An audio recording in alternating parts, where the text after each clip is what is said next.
रात के शांत आसमान में तारे वैसे ही चमक रहे थे, लेकिन अरमान के दिल में एक बेचैनी थी, एक खिंचाव, मानो कोई उसे आसमान की दूसरी तरफ बुला रहा हो। और फिर एक दिन वो सचमुच पृथ्वी छोड़कर अनजान ब्रह्मांड की ओर निकल पड़ा। कई हजार घंटे, कई हजार रोशनियां पार करने के बाद वह एक रहस्यमयी ग्रह पर उतरा, जिसका नाम था ज़ेक्रोन 7। धरती से बिल्कुल अलग नीली धुंध, हवा में तैरते पेड़ और एक डरावनी पर अजीब खूबसूरत खामोशी। लेकिन अरमान को नहीं पता था कि उस खामोशी के पीछे उसकी सबसे बड़ी मुसीबत छुपी है।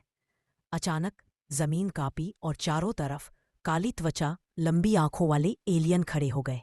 उनके हाथों में बिजली जैसी चमकती हुई छड़ें थीं। एक ने गरजते हुए कहा, मानव, तुमने हमारी सीमा तोड़ी है। अरमान कुछ समझ पाता उससे पहले ही नीली किरण ने उसे जकड़ लिया और उसकी दुनिया अंधेरे में डूब गई। जब होश आया, वह एक पारदर्शी कैदखाने में था। ऊपर अजीब मशीनें, दीवारों पर चमकते चिन्ह और दर्जनों एलियन आंखें सिर्फ उसी पर टिकी हुई। एलियन वैज्ञानिक आपस में बोले, ये पृथ्वी का जीव है, अब इसका अध्ययन होगा।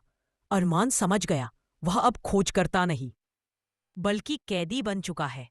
और अब उसकी सबसे मुश्किल लड़ाई शुरू होती है, कैद से निकलने की और किसी तरह पृथ्वी वापस लौट आने की। लेकिन बाहर खड़े एलियंस की मुस्कुराती आंखें बता रही थी कि यह सफर इतना आसान नहीं होगा।